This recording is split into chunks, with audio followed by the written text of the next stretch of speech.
like when I had hummingbird fever, you know, I had one, and then I noticed there was a dominant male Mm-hmm. that would shoo all the other ones off. So I put another one in the backyard, and then the male dominated that one. So I thought, okay.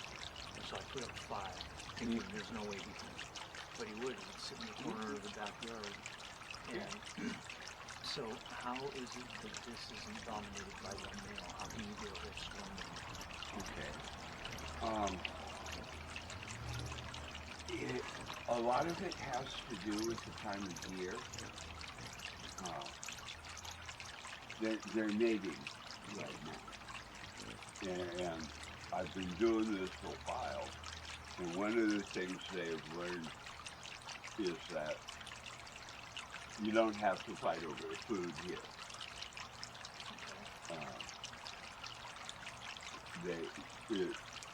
They've applied the principle of abundance. It's a good lesson.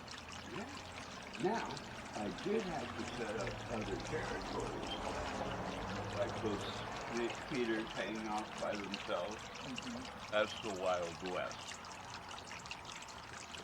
Because the instinct to dominate and protect a food source is powerful. You're never going to overcome that. Yeah, it's survival. Yeah. In the wild, if they eat a flower, they get 1 or 2 sips, and then they have to wait for the flower to make more nectar. And so they guard the flower while it's making them more food. Okay. And during mating, dominating and holding a food source for a good period of time is an important thing to show the girls. I've had them try and dominate my hand, holding hand feeders.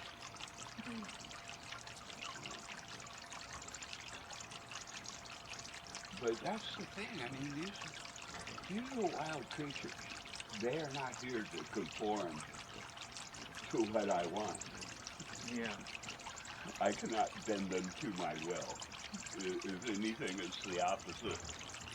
Right. Well, that's a good lesson in life. We can't bend anything to our will, right? Well, you can sometimes. Some things, yeah, but we're basically powerless over every other thing except, you know, our attitude and what we, how we operate, and then everything else is going to be a response from our environment, of which we have no idea what that's going to be. Sometimes, you know, I mean, you can bend an instrument to your will and make it do its thing.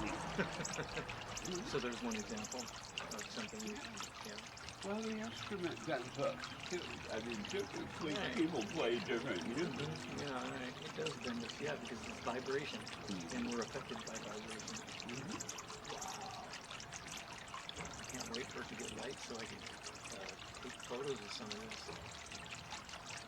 That is so cool. He's like flying right in front of me. Yeah. Well, see, that's the ultimate human position, is they know you're here, but they don't care. Yeah. These are among the most wild creatures on earth. They cannot handle captivity or confinement, even short periods of time. They go insane and kill themselves trying to escape. Yeah. Now I know why my animal spirit is hummingbird. Really? Yeah, you didn't know that? My nickname? So here's the story. Check this out. I lived up in the mountains, and I would go into Rim Lumber to purchase material. And there was this guy. He spoke good German and very kind of engaging, gregarious guy. And I would always show up, bundle of joy, exuberant, you know, just, hey, how's it going, right? He loved talking to me. And He goes, man, he goes, you're a, because there's other people, other contractors. All right, let me buy my lumber, let me get out of here. How's it going? And I'm like, right, newly clean and just vibing on coffee. And he says, you know what? I love it when you come in here. You're just such a bundle of joy, and you're like a hummingbird. And Okay. then I came in one day, and I was using this coating, it's an international coating, and it's an oil base, and it was fucking hot as shit, so I had no shirt on, and I got the overspray all over me. And he's like, dude, that's bad for your body. And I go, I know, but I need to get this job done. So then here comes, he goes, you're such a warrior. And he goes, that's it. He goes, that's your name now, Hummingbird Warrior. So every time I would come to purchase, go up to the counter, he'd say, hey, Hummingbird Warrior, how's it going, right? So then I moved off the mountain in 2005. And, I maybe told a couple of people that story about nickname Hummingbird Warrior. It was some moniker that I didn't really wear as like a badge to tell a bunch of people about. So then I get into the transformational community. And I'm the facilitator for a transformational workshop, and it takes a bunch of people to pull it off. You have admin, you have hospitality, all these different people. And so I met this girl, and we became really quick friends. You know what I mean? Like vibing on the same level. And just out of the blue, a couple of years after we were friends, she says, you're like a hummingbird, but you're a warrior. I'm going to start calling you Hummingbird Warrior, and my fucking jaw dropped. And I'm like, wow, check this out. Like 7 years ago, actually it was 8 at the time, I had met her and moved off the mountain. I hadn't even thought of that. And I told her the story, and we both got chills, So it's like, and then the more that, and my grandmother, Steve, she lived up in Monterey Park, up in the hills that overlooked the whole San Gabriel Valley. It had a telescope, and we would look at the San Gabriel Drive-In Theater, and especially when there was X-rated flicks playing, I would sneak up in the middle of the night, and I'd go out there and look and see, titties, Yeah, anyway, she had tons of hummingbird feeders because they had their swimming pool that overlooked the whole San Gabriel Valley, and they had like a modern type of home that had fascia all the way down and around like this, and she had lots of hummingbird feeders. So she would talk to me about them, Anyway, that's my connection to hummingbirds. Okay. Yeah. Kind of trippy, huh? A lot of warriors, actually, No? a lot of warriors take them as a symbol. Really? Oh yeah, because They're fearless, right? Yeah. yeah. I've seen one hummingbird this size drive off a full-grown roadrunner. Really? Yeah. Wow. And they don't care. Yeah. They will go to war with a raven. They will attack a cat. And usually when the hummingbirds attack, it's very fast. And animals like the roadrunner are not prepared to be attacked. They emotionally can't deal with it. They're like, wait, Yeah. I'm a roadrunner. Right. Yeah. You don't understand. You're attacking me? Yeah. I'm a roadrunner. They don't know how to deal. Yeah. And the hummingbirds go for the eyes. Oh wow. Really? Yeah. Wow. The Aztec Huitzil warriors. Mm-hmm. Hummingbird was a symbol. Huitzil is Navajo for hummingbird. Oh. Their primary god was Huitzilopochtli, left-handed hummingbird. Really? Yeah. A left-handed hummingbird. Huh? Yeah. What would be a right-handed hummingbird? When it veers that way, because the right wing is stronger. Oh. So a left-handed hummingbird means Veers that way. why would they delineate between choosing this way or that way as far as a warrior? What did it mean to them? I don't know. No. Okay. But they believed if they fell in battle, that Oh, maybe because of left-handed. Because your right hand is strong. I don't know. Interesting. Yeah. Huh. Well, see, that's the whole thing about hummingbirds. You have to get into accepting things you're not going to know. Yeah. Because we don't have any, like, history. And we don't know who came up with the whole left-handed hummingbird to begin with. And after the Aztecs were wiped out, people kind of didn't understand that hummingbirds are right and left-handed. Are they? Mm-hmm. If their right wing is dominant, they'll veer to the left, tend to. Okay. If their left wing is dominant, they will veer to the right. Hmm. And they didn't even know that until much later, because Science. well, you can't lock them up in studies. Yeah. Right. Okay. Yeah. They had to wait until the technology was there so they could figure out things like how their drones work, Mm-hmm. the mechanics of how they fly. Yeah. Infinity. Isn't that great? I love that Yeah. their wings make the infinity, and it's so cool the way they can go backwards, sideways, up, down, forward. There's a Buddhist monk at the retreat in Idlewild. Yeah, I go up there. Yokoji. I don't know. Yeah, it's Yokoji. He's a Buddhist guy. Yeah. Tenshin Roshi. Okay, cool, whatever. He's been telling people that hummingbirds can see human auras. Yeah. Well, okay. Right. How do you determine that? Yeah. How do you know that? Well, I think a lot of animals though can, and they did. I know the science behind. I can tell you what I know. Oh, okay. Go ahead. They can see several spectrums of light beyond what we can perceive. Yeah. Right. Yeah. Okay. They can see up past violet into the. Right. I mean, Yeah. okay.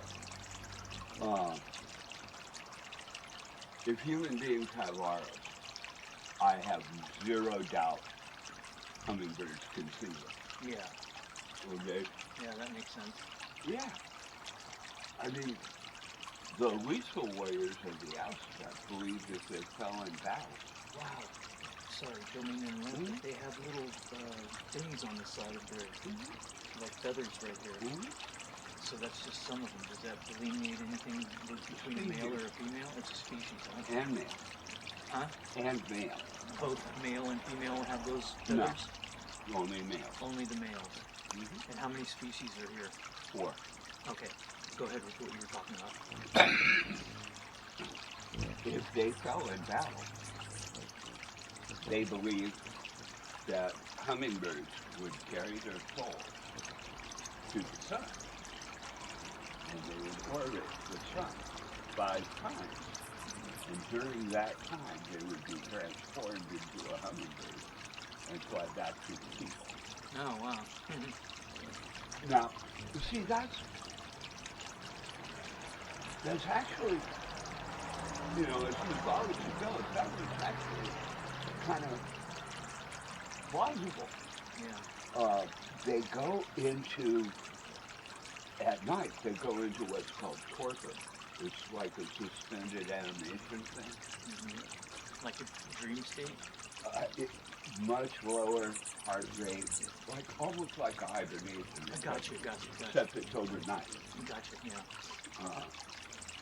It looks like they're dead, and it lasts from sundown till sunrise. Kind of like bees, right? Mm-hmm. Yeah. Yeah, they can't operate at night at all. What do they do? They sit in a branch, right? And they go into this torpor. Wow. Hold on tight. We're getting ready to pass out. Yeah.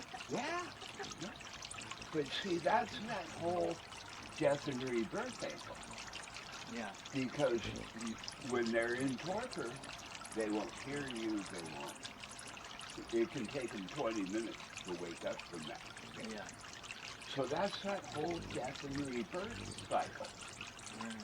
As you're seeing right in front of you. So it's easy to understand. Oh, see, they came with the sun, right? We were out here before the sun came. There weren't any hummingbirds. And now we're out here Yeah. and we have hummingbirds. How long will they stay? They'll be here for the better part of a few hours now. Oh, okay. And they'll be here all during the day. Um, but that makes it easy to associate them with the sun god. Yeah.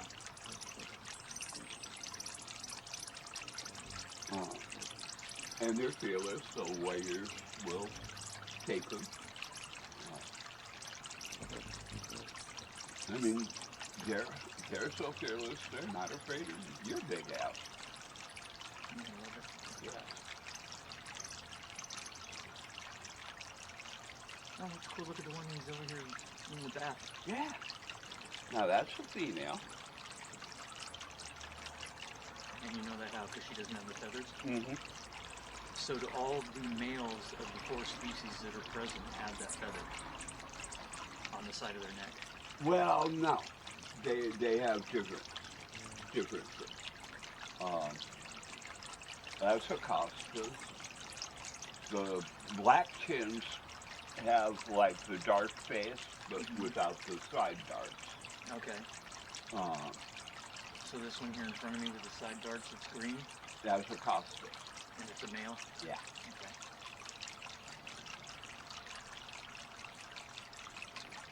Yeah.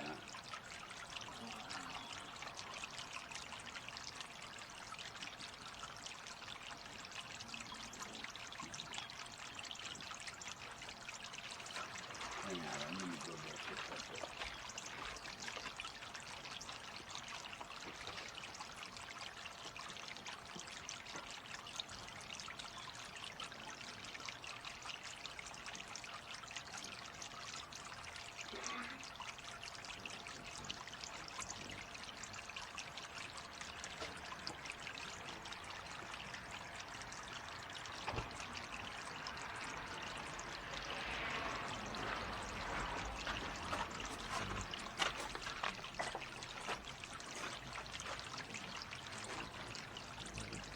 I'm not recording it.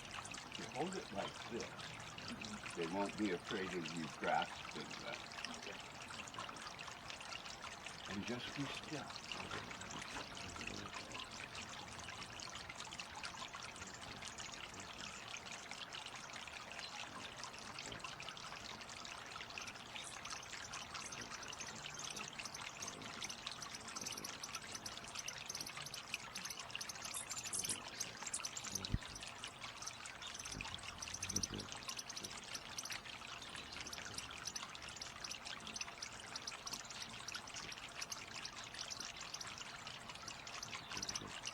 And they're not intimidated by me holding the camera, right? Mm-mm. No? As long as you hold it still, they'll see that it's there and they'll work with that.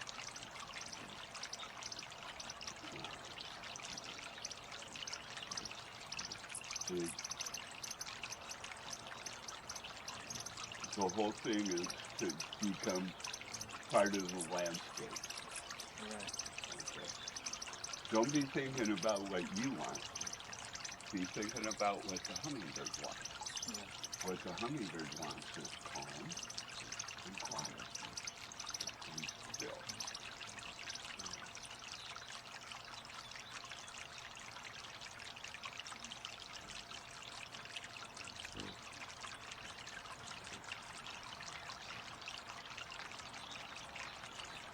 If I'm out here and I'm like upset or anxious, they won't come near me.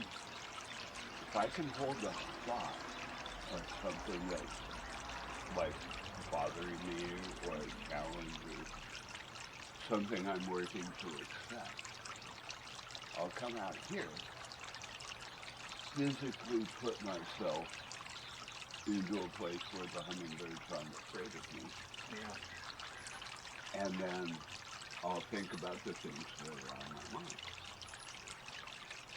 It is the closest path to acceptance I've ever found Yeah. because you can't lie to hummingbirds. Yeah. They know. Oh,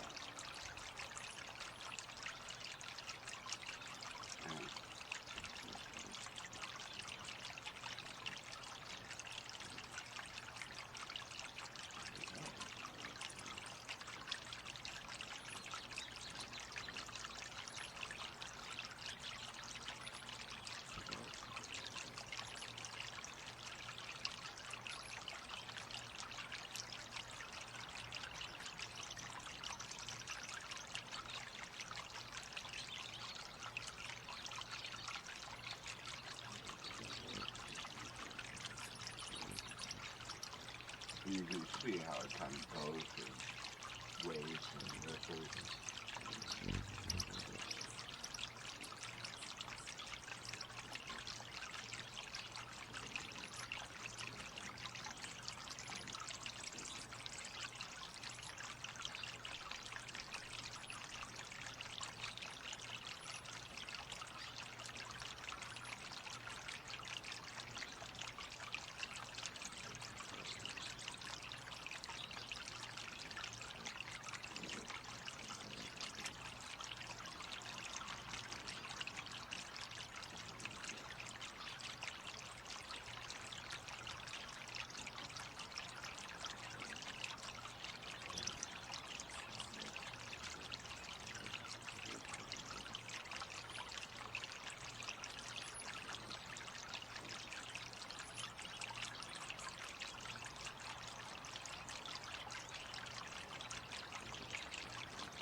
Okay.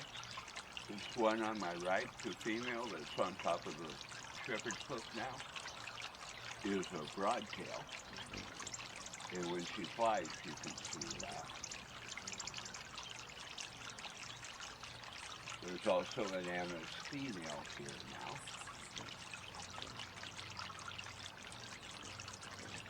Here we go.